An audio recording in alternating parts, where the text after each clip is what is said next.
Donald Trump continues to escalate and ramp up his immigration practices and crackdown despite its deep unpopularity with the American people. His claim that the only people impacted would be the so-called worst of the worst has been exposed as a flagrant lie over and over again, with the parents of veterans, daycare workers, U.S. citizens, grandmas, all caught up in this mess of Donald Trump's mass deportation strategy. Our friend Jacob Soboroff sat down with one of those people, the college student whose story we brought you earlier in the week, Annie Lucia Lopez Beloza, on her experience of being taken into ICE custody and deported to Honduras, a country that she has not been to or lived in since she was 7 years old. Take a look. When I got here, my immediately instinct told me to call my parents, and thank God I was able to and let them know. Mom, I was like, Mom, I got deported. I'm here. And she was like, it's okay. It's okay.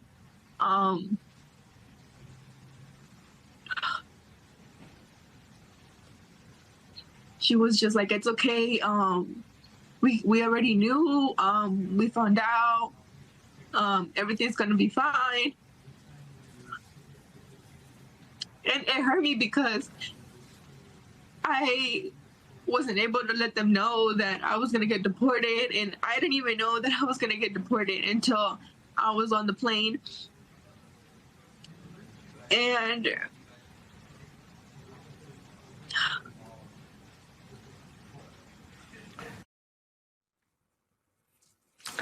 my friend and colleague, MS Now senior political and national correspondent Jacob Soboroff is here with us. Also joining us, host of Fast Politics, New York Times contributing opinion writer, political analyst Molly Jong-Fast is here too.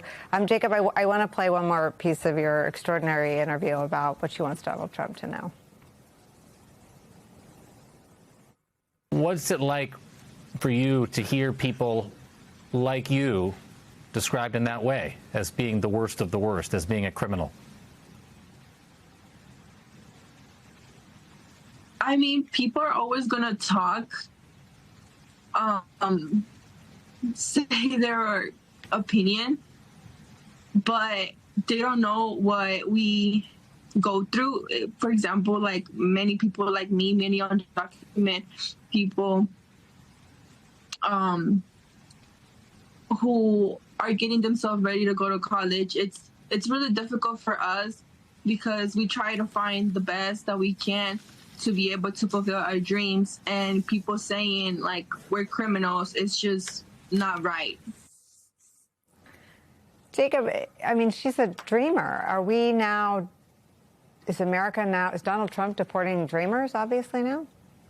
That's certainly what it looks like. And it's not just not right, it's complete BS that they are going after the worst of the worst. And I think it's so important that you point that out, and we point it out time and time again, because I do think that there is a risk of people getting tired, people wanting to know less, people not feeling like this is as bad or as egregious as the family separation policy, where people are being ripped apart deliberately during the last administration. But as we've talked about over and over again, that is exactly what's happening. It is what happened in this case to Annie. It is what is happening in 26 Federal Plaza in New York City on a regular basis. It is what's happening in states like Florida, where the local law enforcement is deputized.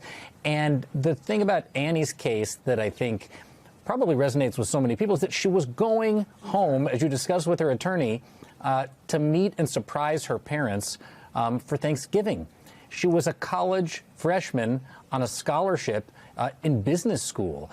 This person is as American as you or I or anyone watching this broadcast right now, which is why I encourage everybody to scan that little QR code in the corner of the screen and watch our complete interview to see who the people really are that Donald Trump and Stephen Miller and Gregory Bovino, who called this specific person, Annie, a criminal, are kicking out of this country. It's also deeply unpopular with the American people. No, I mean, what's amazing about this administration is that this stuff is not popular. Voters don't like it. And when you see interviews like this, I mean, you have to imagine that this is changing hearts and minds, right? There's no You know, she's in college. People come. By the way, think of the foreign students who are watching this, thinking like, do I want to send? Because, you know, America gets a lot of money, and American education gets a lot of money from foreign students. Think about the affluent parents who are like, oh, I could send my kid to the United States, and they could get deported or sent to a Louisiana facility, as we've seen, or I could send them to Dubai and they'd be safe. I mean, this is a decision that people are making while watching things like this. And again, it's also just, you know, the dream of America is not that we lock up college students. And, you know, legally it's very dicey. And also remember, she's still better off than all of the people who have been deported who don't speak perfect English, who are being deported to places they never even have any, you know, relationship to at all. I mean, we've seen this administration do some really shocking things. I want to play some more of what she said about how she wants this to end. What are your hopes for the future? My hopes for the future is to first see my family, be able to hug them, and also be able to finish my college. And from there, since I don't know, be able to open up a business, which it was my dream, and try to live a better life. I mean, she still has hopes and she still has dreams, but she has been separated from her family, Jacob. This is family separation.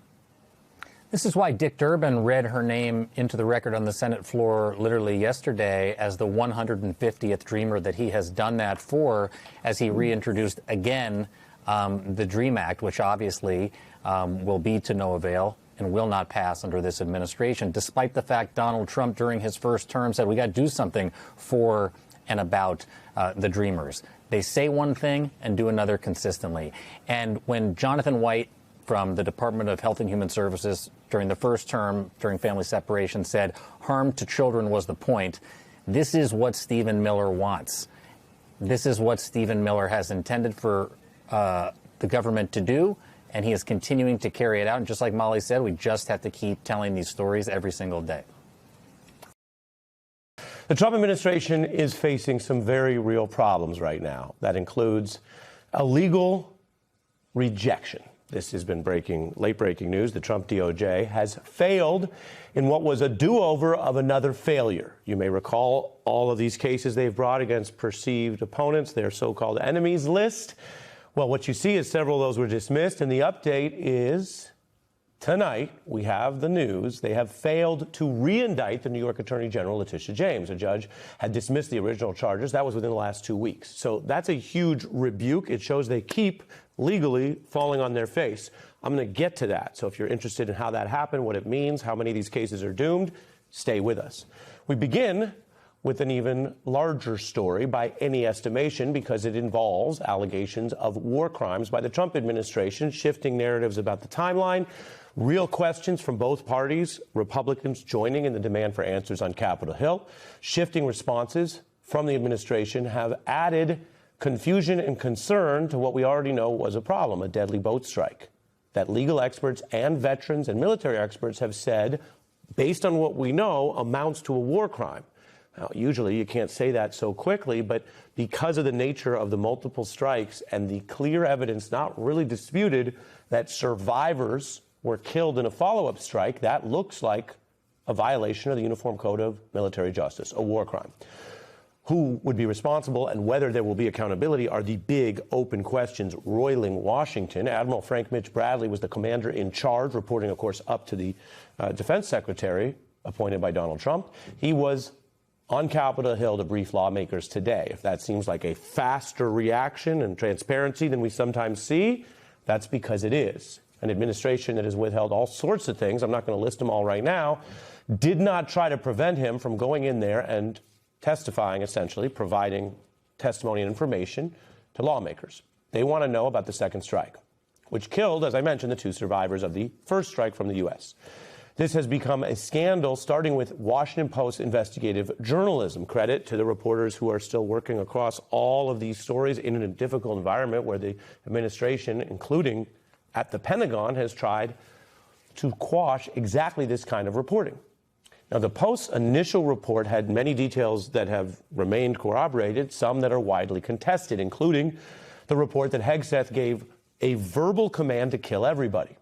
Bradley stated today to lawmakers that there was no actually such an order to kill all.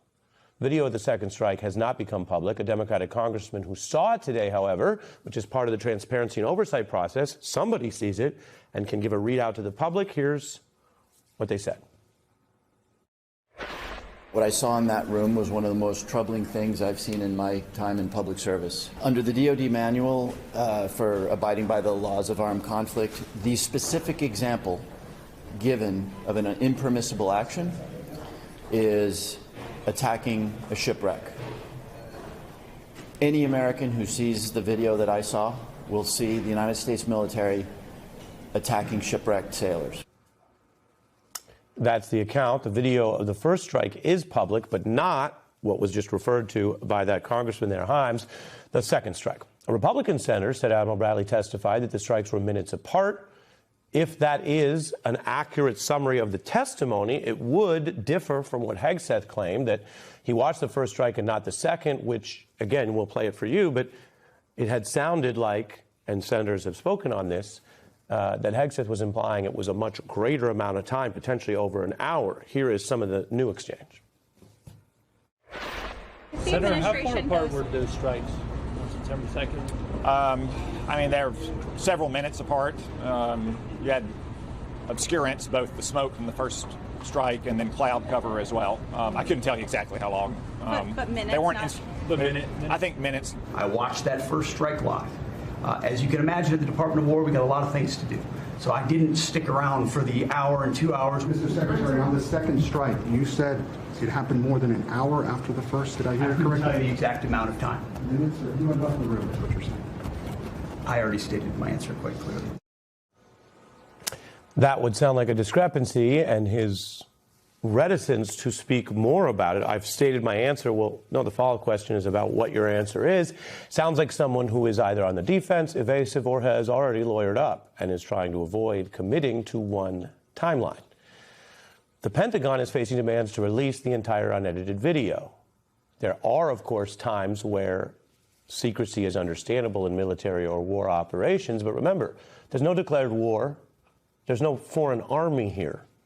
These are boats that are alleged to be doing international illegal activity, and it's not clear why, according to the Trump administration, you could release part of the first video of the operation, but not the very controversial alleged war crime part 2. There's a real-time written text system that military officials have used. The New York Times reporting on this during planning scenarios ahead of the attack and the operation. Again, all of the records and the way the military operates, plus the surveillance, if you had it all, would seem to provide more clarity about what is now a conflicting story. There are big questions about what the rules of engagement were provided, whether there was that kill-all order. The Times reports that officials say the plan to deal with survivors would be to attempt to rescue survivors who were helpless, shipwrecked, and out of what the administration considered a fight. The military would try again to kill them if they took what the U.S. deemed to be hostile action, like communicating with suspected cartel members.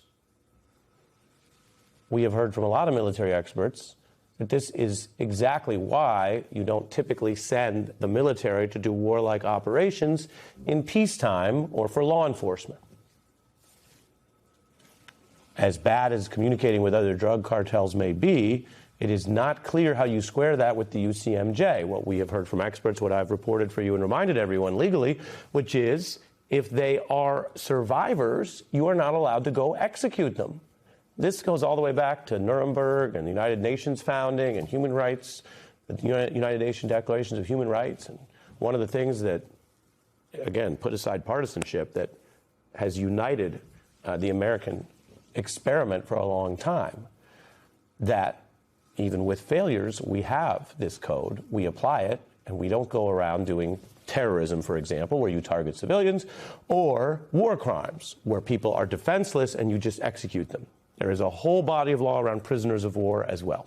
And as one expert reminded us on this program earlier this week, the United States has a vested interest in this because getting most countries to follow this means that our soldiers, of course, in the main, maybe not against ISIS or al-Qaeda, but against other countries that abide by these rules, are also afforded some of this protection. Officials say the survivors were spotted radioing, meaning they may have been contacting others, and that is one of the reasons, or critics would say pretext, for the attack. But what were the survivors supposed to do if they are, again, shipwrecked in the middle of the ocean after taking on that attack?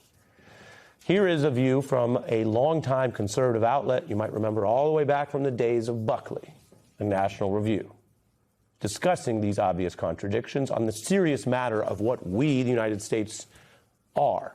What do we do, and what do we allow our civilian control of the military, our politicians, to do in our name with this mighty military? Now, there is a watchdog at the Pentagon. They had that report on the same Pentagon chief, Hegseth's intelligence errors in Signalgate. That report is redacted partly, but we know it says that Hegseth, who made all these obvious mistakes, we know he violated policy because he wasn't using the official channels, but that in so doing, he put the lives of service members at risk, a potential compromise of sensitive information which could cause harm to DoD personnel and objectives. Now, that scandal, you might recall, went on for months of investigation. We are in the early days of this other one. And while the lives lost right now are not American, the Military Code of Justice cares about following the law and avoiding war crimes, no matter who the victims are. And people have died. Good evening from New York. I'm Chris Hayes. Today, lawmakers watched the video the Trump administration doesn't want you to see. Back in September, they released this video of a drone strike extrajudicially killing what the Defense Department says are drug traffickers, though we have to note that we have zero independent confirmation that they in fact were. We now know the video they released on social media was not the full video, because it turns out that 2 men survived that attack that you're seeing there, an attack that killed others. So, in what seems to be a blatant violation of the laws of war, they were struck again, the shipwrecked men, 3 more times. They ended up dying. Today, members of Congress were able to watch the full video, not just the first strike.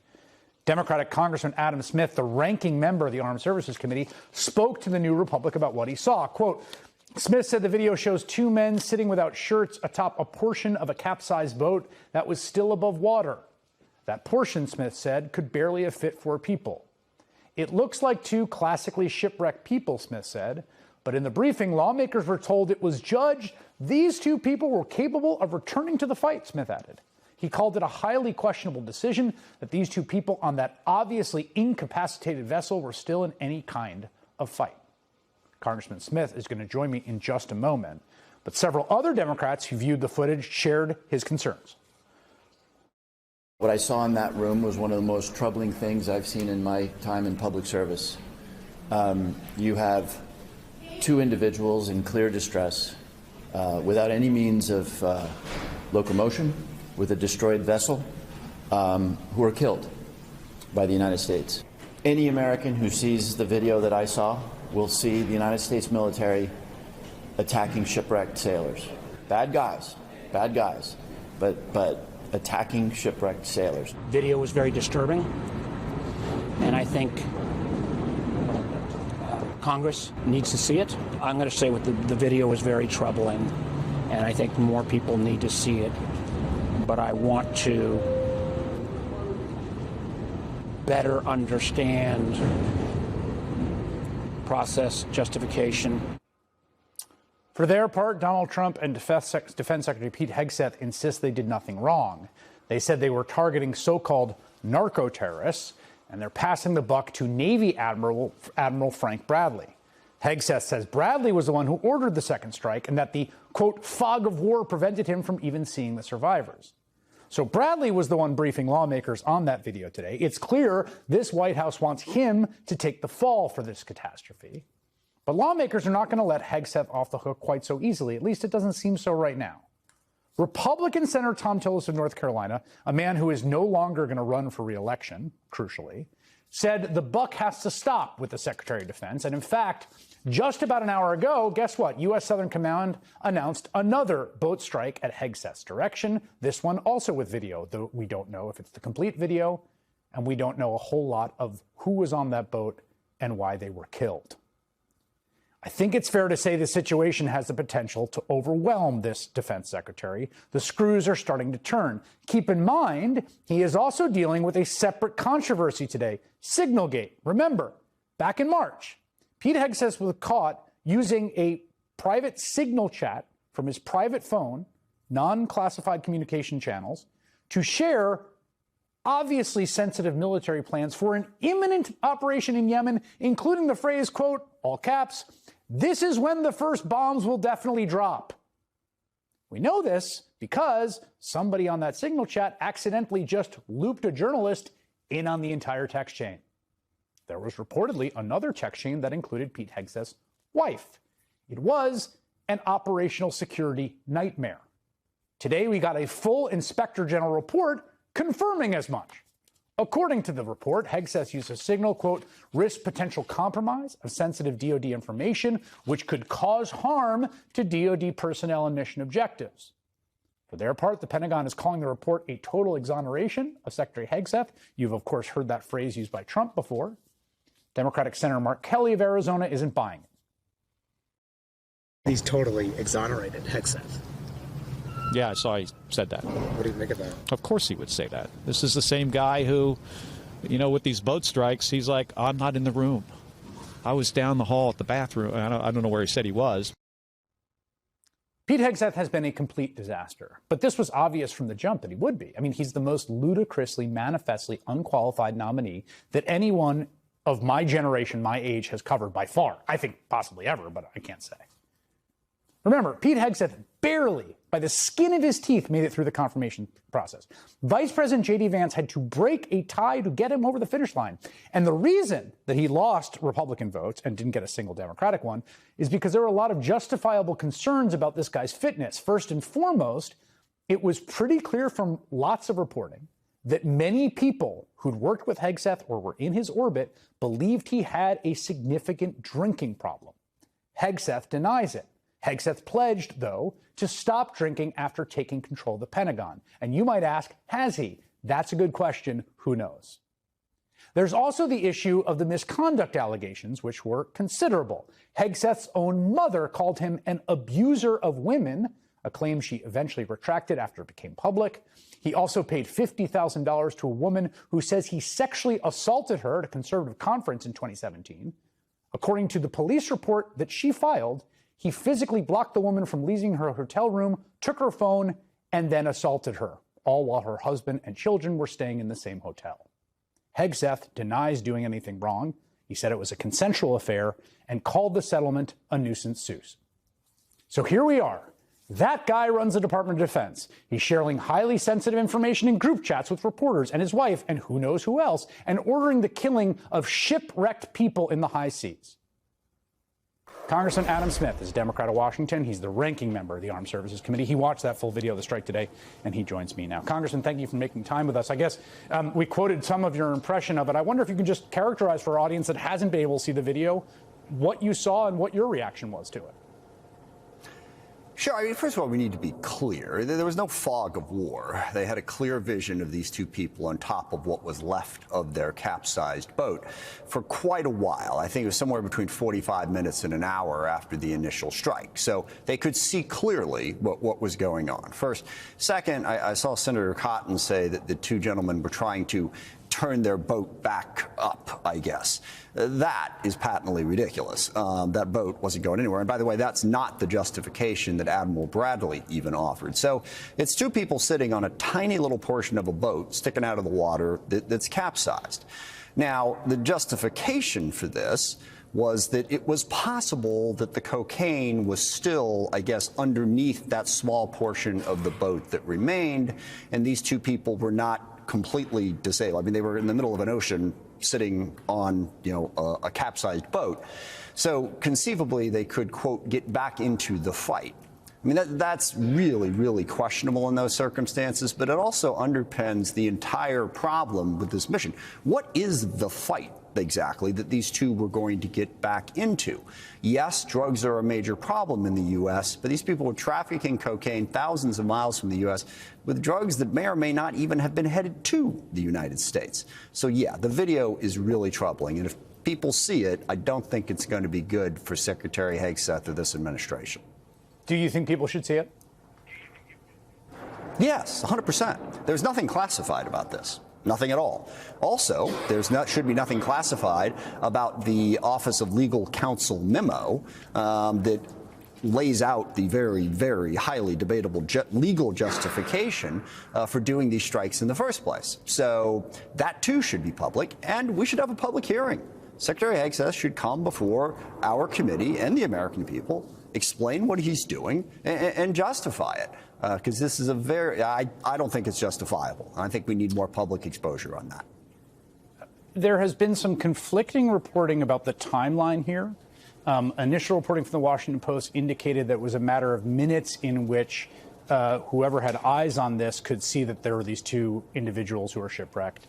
I read another report, I believe in the Wall Street Journal, that said it was an hour. Could you tell from timestamps or the video you saw what the timeline was like? It was closer to an hour. And that's another thing that's interesting about this. From the moment this broke, and we wouldn't be having this conversation if it wasn't for the Washington Post. Because even though they publish all of the videos of all of the strikes, they didn't release the video of this strike. And I don't think that was an accident. So since that time, remember, first of all, Secretary Hegseth, fake news didn't happen, never happened. And then he said, well, it happened, but that guy did it. And then it was the fog of war. No one could see it. None of that turned out to be true. I can tell you, Michael, that this has to not only be an embarrassment for the Eastern District of Virginia, but a terrible disappointment as well, because they made great efforts to have this go down very differently than it did initially. Lindsay Halligan, who is the embattled U.S. attorney, I guess, for the Eastern District of Virginia, a judge ruled last week that she could not serve in that capacity, was not before the grand jury as we understand it. Instead, a career prosecutor borrowed from an office in Missouri was the one who made that presentation. And instead of going to Alexandria, where it was that they indicted Tish James last time, rather than face those same grand jurors, we understand that they went to Norfolk, Virginia, where the facts in this case really are centered. And notwithstanding the fact that they were before brand new grand jurors with a career prosecutor, they could not get an indictment returned today. Now, as you noted, tomorrow morning is another day and they can try again. But I want to remind you that there's a sort of interplay here between what they are trying to do in obtaining an indictment and one of the arguments that Tish James has been making about her case from the get-go, and one she didn't really get to before the case was dismissed. That is that this administration has gone after her vindictively. If tomorrow, on a third try, they secure an indictment, they will be feeding into an argument by Tish James and her very able legal team led by Abbe Lowell that proves that the president is out to get Tish James in a way that comports with our legal understanding of what it means to be vindictively prosecuted, Michael. Lisa, have we heard from the AG? We have not yet heard from the AG. I have certainly been in touch with the AG's spokespeople, and I'm expecting, Alicia, that we will hear from the AG sometime tonight. If we do, after I have finished talking with you guys this evening, I will make sure that you are able to bring that to our viewers. All right, Lisa, go ahead. Oh, no. You know what? Did Tish James do something that was indictable? I think the underlying facts here matter. Maybe part of the reason the grand jury has declined to indict is because what did she do? I don't know. She means it as a rhetorical question. MS Now's Lisa Rubin, thank you so much for being with us. Let's turn now to Maya Wiley. She is the president and CEO of the Leadership Conference on Civil and Human Rights and a former assistant U.S. attorney, and Mary McCord, MS Now legal analyst and former assistant attorney general for national security at the Department of Justice. All the lawyers. Okay, well, Maya Wiley, answer my rhetorical question. What exactly did the Attorney General of New York do except her job, which was advocating for and being the lawyer for, the top cop for the people of New York? And in doing that, the president of the United States, when he was not the president, he was caught up in the legal system, and it seems like he has not forgotten that. And now we are seeing attempt after attempt after attempt after the President of the United States has called for the prosecution of the Attorney General of New York and multiple attempts to make that happen. So just explain to me what it is she did. Maybe I'm missing it. You know what she did, Simone? She became a homeowner. That's what she did. It's not illegal.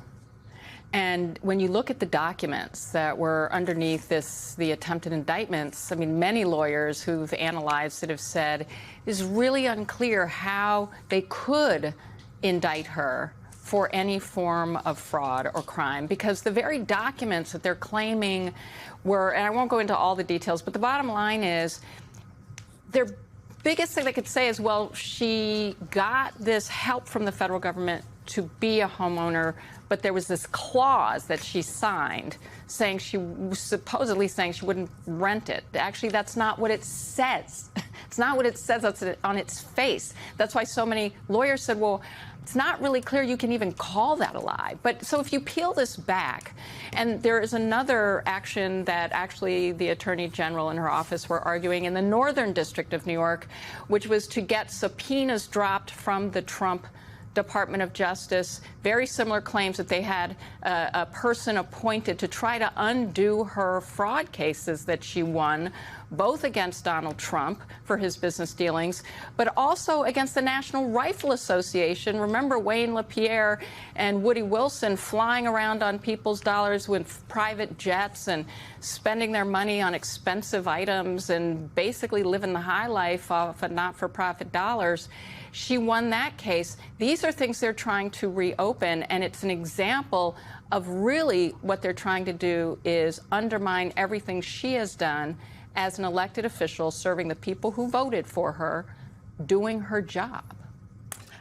Alicia asked, have we heard from the Attorney General? And we now have a statement from New York Attorney General Tish James.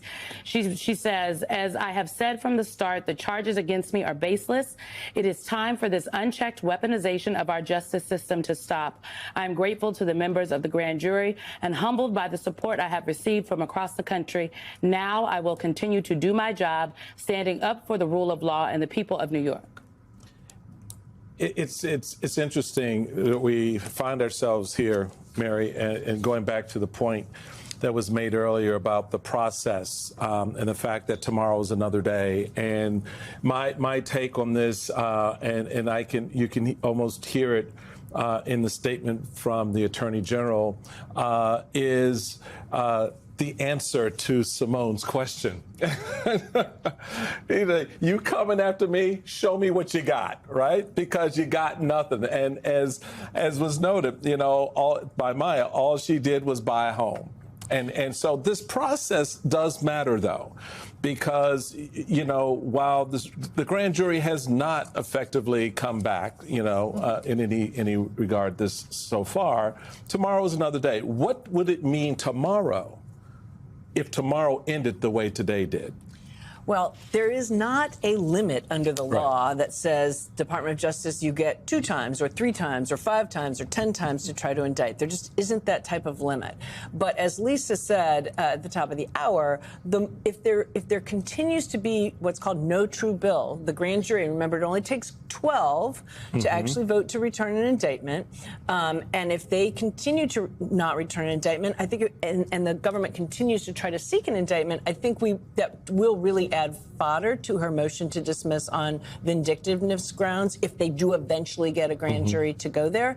And also she'll want to see what is being told to the grand jury, as so she could then ask to see what evidence the grand jury is producing? Well, she can ask for discovery on that. And remember that is something that the judge in the Mr. Comey's case has been, and also even, looked into what was told to the grand jury. Remember that judge in ruling on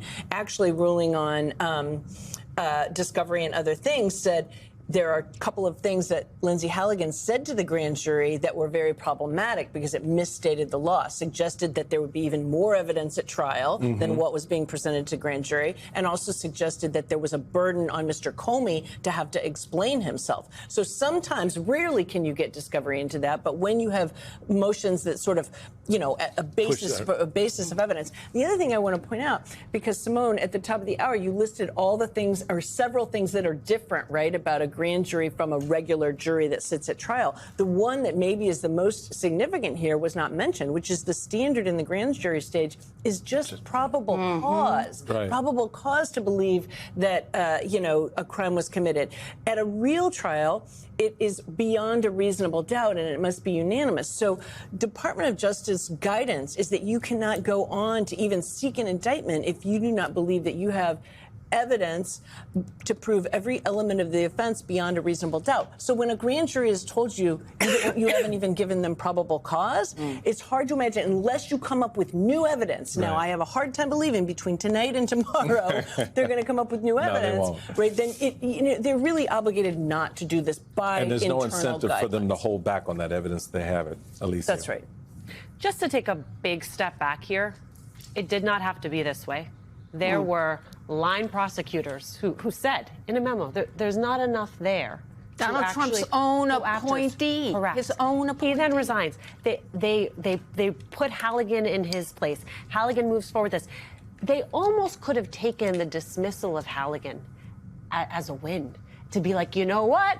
We tried, she tried, the judge shot it down, there's not enough there, but we tried and we're not going to bring it again. The embarrassment of not taking that out, of not taking that off-ramp, of bringing a case that is riddled with procedural and factual errors and saying, let's try it one more time. How embarrassing for them, yes, but how embarrassing for our rule of law that this is what they have chosen to advance.